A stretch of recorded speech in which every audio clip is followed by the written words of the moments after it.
Broadcasting live from the Business RadioX studio in Chicago, Illinois, it's time for Chicago Business Radio, brought to you by FirmSpace, your private sanctuary for productivity and growth. To learn more, go to firmspace.com. Now, here's your host. Hey everybody, and welcome back to another episode of Chicago Business Radio. I'm your host, Max Cantor, and before we get started, as always, today's show is sponsored by FirmSpace. Big thanks to FirmSpace, because without them, we couldn't be sharing these important stories. And we got a really good one for you today. On today's show, we have the Executive Director of the Guest House Foundation. So please welcome to the show, Adam Helman. Welcome to the show, Adam. Thanks so much, Max. It's really great to be here. I'm excited to talk to you about everything you're doing, so let's jump right in. Tell me a little bit about the Guest House Foundation. Okay, so the Guest House is a registered 501c3 nonprofit. We provide temporary lodging for medical patients and their families when they need to stay near the hospital for treatment. We're the only organization in the Chicago area that supports patients of any age receiving any type of treatment. And if you think about what it is that we do, for people who have sort of advanced medical conditions, serious conditions like cancer, they need an organ transplant or some kind of hospital treatment, that specialized treatment is located only in a small number of hospitals often, and the hospitals want the patients nearby but want to minimize the time they spend as inpatients. So they really like to support patients as outpatients as much as possible, and we facilitate that. Now, how did the Guest House Foundation come to be, and how did you get involved with them? The Guest House came to be in the late 1990s, and it was started by an administrator at Rush University Medical Center, which is one of our hospital partners, who was working with pediatric patients. And there was a patient whose family was coming in from Chile, and they needed a place to stay. And she was sort of shocked that the hospital didn't have any facility available for them. So she started just working to make that happen. And she she reached out to people in the hospital. She reached out to some of the other hospitals around us, University of Illinois Hospital and Sturger Hospital, Cook County, and just started moving to kind of get things organized. The organization was founded in 1999 and then started taking care of patients in 2005. I joined the Guest House in 2015. It was a midlife career change for me. I had spent most of my professional career working in for-profit marketing and advertising, things like that. And I ended up going into this sort of later in life because my wife and I relocated to Chicago, which is home for me. And I decided after a while it was time for a change in direction professionally now that I was sort of back home living in Chicago. Now, Guest House provides, so many benefits to all of its guests, right? But can you talk a little bit about the practical and the emotional benefits? Because there's so many when you have visitors staying with you guys. Absolutely. So the practical, which is an important part of it, we help about 700 families a year and provide around 12,000 nights of service. And for people who can pay, they pay a small fee. For people who can't pay, we discount the rate for them, or they don't pay anything at all. We never turn anybody away for lack of fees. The practical part of it is that Chicago is a pretty expensive city. And if you're coming here for 6 weeks, 8 weeks, longer, we have people who stay with us for a year sometimes. The thought of paying for a hotel is kind of outrageous. It's just, the average price of a hotel in Chicago is probably about $189 a night, plus 17% tax, plus parking. So the cost goes up pretty high. So just being able to stay somewhere that's affordable is a big, big difference for people and really enables them to be able to stay here. The fact that also there's no particular limit to how long someone can stay. They can stay for one night. They can stay for as long as they're in treatment. The only limit on that is their medical team saying they need to be here so they can be near treatment. So from a practical standpoint, we really enable people to receive life-saving care that they might not otherwise be able to receive or complete. From an emotional standpoint, and this is something that when I got into this work, I did not understand quite as much or fully appreciate, but we've all sort of, I'm sure in our families, have had this feeling where somebody's had a serious medical diagnosis. And that's a very isolating feeling for the family. All of a sudden, they start to feel alone. Oftentimes, patients and families start to feel like they are their diagnosis. And they, it starts to be, oh, that's the family with the person who needs the liver transplant, or that's the family of the cancer patient, or that's the family with the child in the neonatal ICU, the NICU. And they stop feeling like they're people or they're individuals. And the emotional benefit of what we do is that we really create a sense of community for the people who stay here, which is really, really important. So sort of a sense of being found for them. It's almost like they're lost before they stay here. There's sort of an added tension. Somebody says, oh, you've got to come to Chicago. It's a city you don't know very well. You might not know anybody here, and you're going to have to stay for 2 months. And people, the natural reaction is, my God, what am I going to stay? How am I going to afford it? How will it possibly work for me? And we can remove a certain aspect of tension and loneliness that goes along with that, because we can help people by giving them a place to stay. And one thing to be sure about, there's still the ambiguity that goes along with medical care, but there's that one aspect of care, that one aspect of life, and then the opportunity to interact with other people that really is a great emotional benefit. So tell me a little bit about the facilities, too, that your guests are staying in. What are they like? How are the rooms built? Is it fully furnished? What should someone expect when they come to stay with you?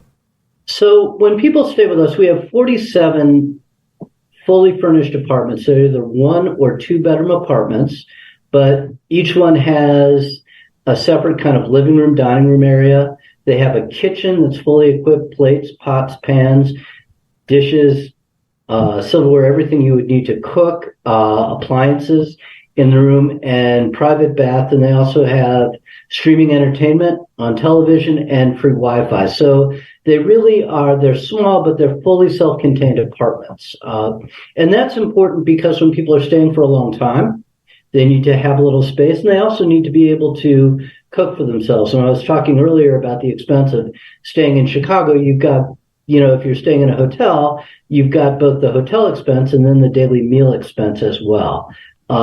So the apartments, we have 47 apartments, all of them fully furnished, ready to stay in when the guests come here. They're all in one location. We're on the campus of the University of Illinois, Chicago, which puts us in the middle of some of our partner hospitals. We also have a partnership with UChicago Medicine in Hyde Park, so we'll have patients from UChicago stay here as well. And I can talk about some of our other partners too in some of our other programs, but the apartments are really just fully furnished and fully set up for people to stay here, which is very important for them. We also have a community room that's open during the week all day, and we'll have a volunteer program where people will come in and prepare meals once a week, like a group meal for the guests to either eat in the community room or take back to their rooms. And then people will come and do other volunteer activity there as well to help the guests out. Funny that you mentioned volunteering, because I was curious about how you guys staff the guest home or the guest house. So is it only run by volunteers? Do you have some permanent staff that helps out? How does that work? So we have a small permanent staff. We have 7 people on the staff right now, and it's a variety of, there's myself, we have a person who works in fundraising, who's director of fundraising, and she has somebody who works for her, and we have somebody who runs our volunteerism and programming, and then we have a guest services team who are employed who actually work with the guests and their referrals and keeping us organized for people to stay here. So it's a small staff, and then we have a lot of people who come and volunteer. We'll have probably about 400 different people come through and volunteer for us in 2023. We're building our volunteer program back up. We were as big as 800 before COVID, and slowly that's coming back. We're bringing more and more groups of people in. One of the things that renting space from the University of Illinois helps us with is that it makes us efficient. So the university provides the overnight staff. The university provides the maintenance for the building because it's their building. We rent the space from them. The university provides the security through the campus police. Now, talk about the hospital partners you guys work with and the types of programs that you run to for patients and their families. Right. So we have 4 core hospital partners. That's Rush University Medical Center, Stroger Hospital of Cook County, UChicago Medicine, and University of Illinois Hospital and Health Sciences System, or UI Health, because that's kind of a mouthful. So those are all of our partners, and each one, slightly different groups of patients. We're open to any diagnosis, but from Stroger, we'll get primarily either people who are traumatic injury victims, their families, or the families with babies in the NICU. Those are the most common Stroger patients. The most common Rush patients are cancer patients. And then we also have a program with Rush, and we have a lot of other diagnoses along with them, but cancer is their biggest population. The other big population we have associated with Rush are veterans who are getting treated for PTSD through the Road Home program at Rush, which is a wonderful program that provides 2 weeks of treatment for groups of up to 18 veterans who come and stay with us while they're going through that therapy sort of all day, every day. So that's kind of the Rush model. UI Health, the University of Illinois, they send us transplant patients is their biggest single population. We also have neurology and cardiology and some other hematology patients, but organ transplants is probably their biggest single population. And then UChicago are cancer patients and organ transplant patients and cardiology. At UChicago, we've really started to do more with heart transplant patients. So that's a small number of patients every year that we work with, but they stay for a very long time. So heart transplant patients and their families. We also, outside of our hospital partners, we also have partnerships with American Cancer Society. So we're able to support patients from receiving treatment, cancer patients receiving treatment at any Chicago area hospital. And likewise, we have a relationship with the Gift of Hope Organ and Tissue Donor Network, and that opens us up to support organ transplant patients from any Chicago area hospital. And the 2 hospitals which contribute or send patients to us the most out of that are Northwestern and Loyola, send us both oncology patients and organ transplant patients. And then we've also had funding at different times to work with patients from Shirley Ryan Ability Center. We do a little work with Lurie Family Hospital when they have somebody who needs help. So it's a variety of hospitals and partners and a pretty big network now of places that will send us patients for different reasons. Now, later this year in May, you're having your only fundraiser for 2023, The House Always Wins. What is that event, and how can people get involved with it? Well, we're so excited. This is going to be our only fundraiser of 2023. The House Always Wins is going to be a terrific fundraiser that offers great food, cocktails, musical entertainment, and casino entertainment. So people have the opportunity to enjoy a great fundraiser and also to play casino games. So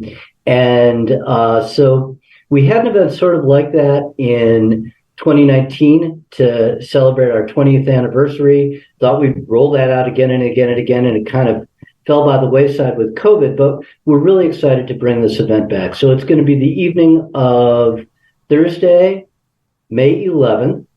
The event starts at 6:30 and goes to 9:30 p.m. It's going to be at a terrific facility called the Walden, which is on Walnut Street, a little west of Damon. So not too far from our neighborhood, not too far from United Center for people who are familiar with that in Chicago. But it's a terrific facility which has a great gourmet kitchen on site. So the food is going to be really good. We have terrific entertainment lined up. And we also will have a VIP reception for people who want to attend that starting at 5:30. The best way to find out about the event is you can go to our website, which is www.guesthousechicago.org. Again, guesthousechicago.org. And on the slider, you'll see the House Always Wins located right there. It will be, I guarantee, a really, really fun and enjoyable evening. So, Adam, what does Guest House need more of? Whether it's volunteers, whether it's donations, how can our listeners help you guys and support you guys? Well, I'm glad you're asking that. Certainly donations are very helpful. We, as I said, we don't send patients away for financial reasons. So we really, anything that can help us run our programming, be sure to be able to accommodate patients at their time of need is really terrific. So funding is great. Funding for cancer patients, funding for organ transplant patients, funding to help families with sick children, funding to help military veterans struggling with PTSD, and then any other diagnosis. That's all very, very important. Volunteerism is also really important. As I said, we're really trying to build up our volunteer programming. Some of the things that people do, they'll certainly come in and either bring in a dinner or prepare a dinner. Typically on Thursday nights, we have a group coming in tonight that's going to do a volunteer dinner for our guests. So that's a volunteer opportunity. There are other volunteer opportunities such as coming in and baking during the day. We have family groups from an organization called the Honeycomb Project that come in on Saturdays a couple days a weekend, and they'll do cookie baking and they'll make encouragement cards for the patients. People can also do things like, as volunteers, you can either bring in items to make welcome bags and goodie bags for our guests, or you can do those at home or at your place of work and bring those in, or we can arrange to pick them up. There are a lot of different varieties of things to do. You can find us on Volunteer Match, or you can contact our office, and that number is 312-996-1167, and say you're interested in volunteering, and they can connect you with Jan, who runs our volunteering and programming. So almost anything that people are interested in doing and feel like helping out, we can do short of construction. We have to work with the university, but we don't do remodeling ourselves or let volunteers do that because that's the university's end of things. But other than that, we can do just about anything people want. Adam, my final question for you is a question I like to ask every guest that comes on Chicago Business Radio. For you, what is the most rewarding part of what you get to do with Guest House? Oh, I'll tell you exactly what that is. That's a really easy answer for me.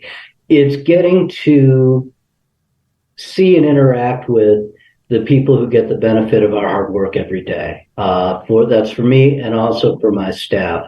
when I worked in corporate America, I really enjoyed that, and that was terrific. I worked for a big company, and the people who seemed to benefit from my work there were the stockholders, and good on them. I'm really happy to have supported them, and I felt great about that life. But working in a small nonprofit like this, where our offices are right in the middle of where all the guests stay, is just wonderful, because we get to see just day by day and interact with every day the people who are getting the benefit of what we do.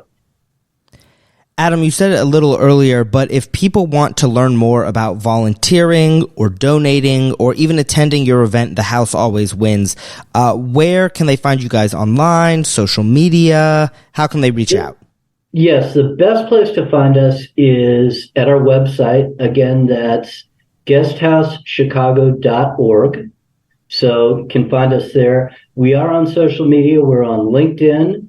We're on Facebook as well. So you can always find us on those sites. And our phone number is 312-996-1167. So those are all ways to find us. If you go to the website, you can cover everything. You can learn about volunteering. You can learn about making a donation. You can learn about attending The House Always Wins. You can do everything. So probably the one stop that gets it all is guesthousechicago.org, www.guesthousechicago.org. Awesome. Well, Adam, thank you so much for being a guest today. I mean, you guys are just doing really great work for the Chicago community, and I appreciate you coming on the show today to talk about all that you're doing. Well, thanks so much, Max. It's great talking to you, and it's my pleasure. And thank you for listening to another episode of Chicago Business Radio. I'm your host, Max Cantor, and we'll see you next time. This episode of Chicago Business Radio has been brought to you by FirmSpace, your private sanctuary for productivity and growth. To learn more, go to firmspace.com.